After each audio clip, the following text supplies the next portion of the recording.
Came across a report earlier which covers really a wider issue, and I find it very, very concerning. In fact, so much so that I might even write to some of the authorities in this country to raise my concerns. I'm not going to read out the whole report, but basically, it's from June 2018, and the opening paragraph has already come to fruition because it's now March 2019. So I'll read out the opening paragraph and then talk more about the wider subject. Chinese State Broadcaster CGTN is planning a European hub in Chiswick Park in London to be operational by December 2018. So, assuming this went ahead, that is now operational. The broadcaster will be occupying 30,000 square feet in Building 7, the largest mixed use space in Chiswick Park to launch. I'll probably end up reading, yeah, it's not too long.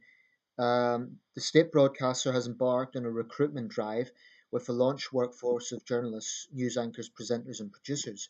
A job ad recently stated that CGTN will be shortly opening up a production centre at Chiswick Park, London, to house a digital and television hub, producing news, online, and other content to feed into our global English language platforms. Over the next 18 months, up to 300 more producers and journalists will be reportedly hired for the broadcaster based in Chiswick. CGTN is headquartered in Beijing and currently has regional offices in Washington, D.C. and Nairobi. Chiswick Park already houses a number of media companies, including QVC, Discovery Networks, Ericsson, Paramount, CBS, and UIP. What that doesn't mention is it also houses Press TV, which is the Iranian state mouthpiece. This is from, incidentally, it's more just, it's not an opinion piece, it's from Broadband News, that report.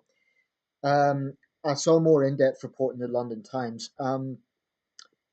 So since the Salisbury attack last year, there's rightly been focus on Russia Today.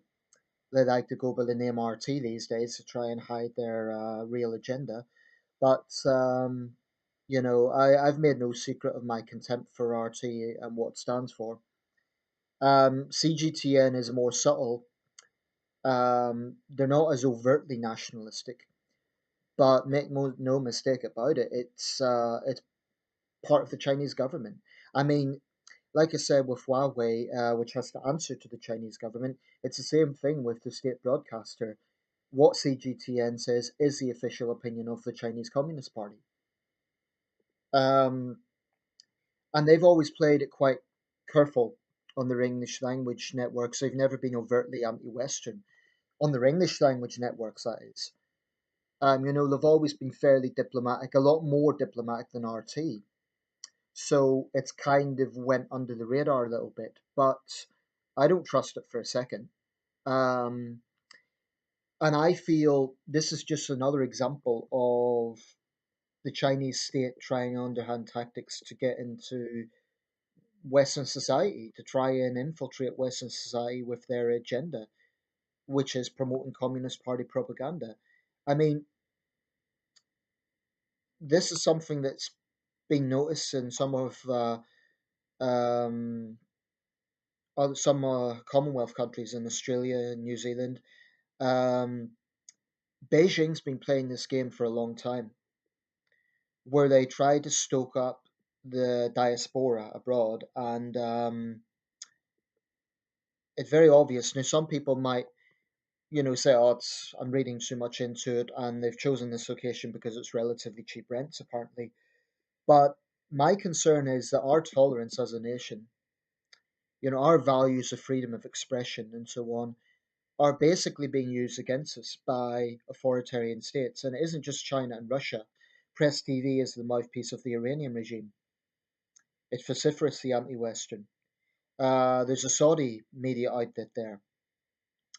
Um, so I think Ofcom and the authorities need to think very carefully before granting licenses to these people. I am well aware that any sort of barrier put up to them, they could easily reciprocate and make things difficult for the BBC in China. But that's just the nature of totalitarianism. What we should not do is pander to these people. I mean, they are not going to report issues about China in a balanced way.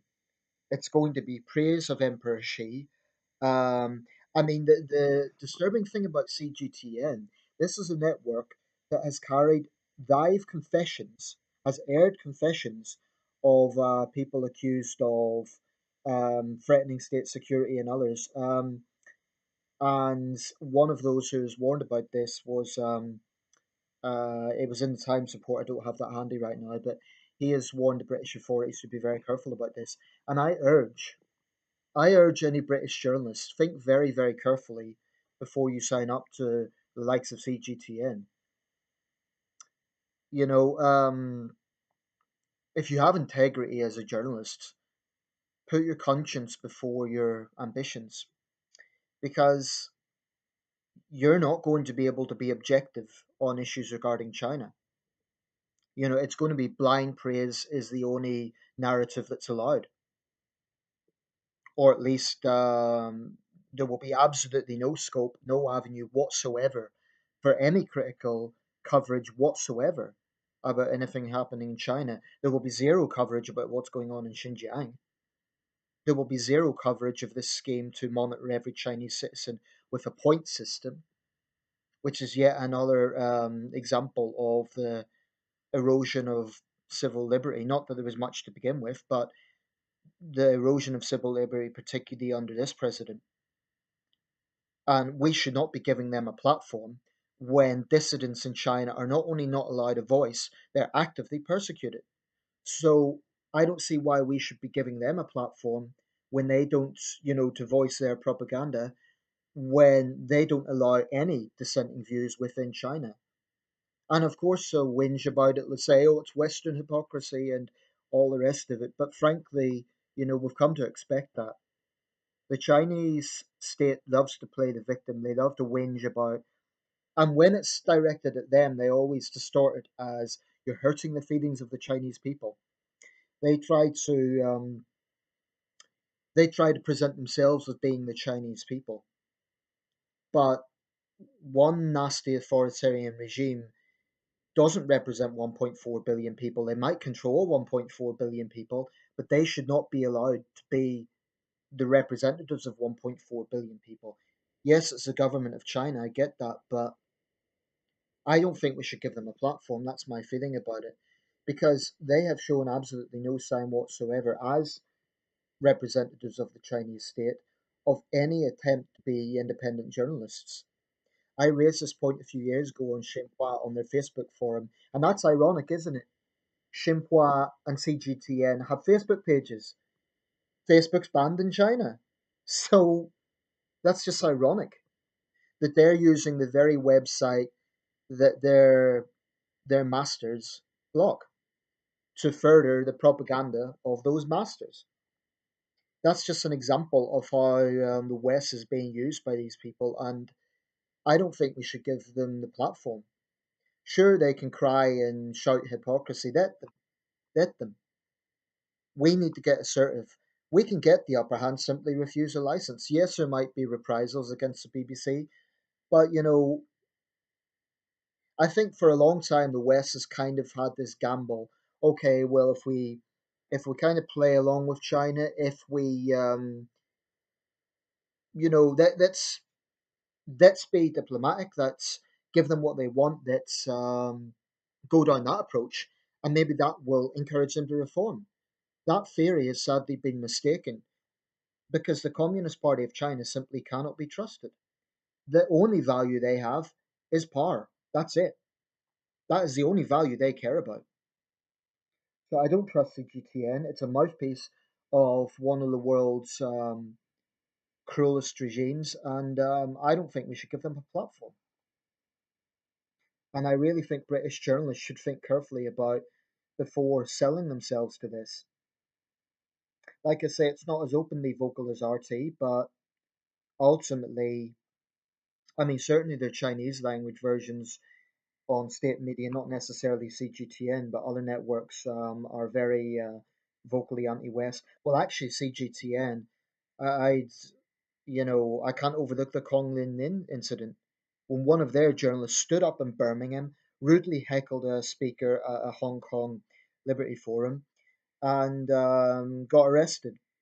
CGTN then had the arrogance to demand an apology. That's the sort of people we're dealing with.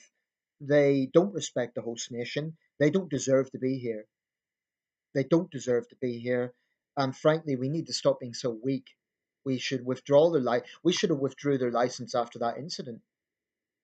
The sheer bloody arrogance of them, it makes me mad, to be quite honest. CGTN, you can go to hell.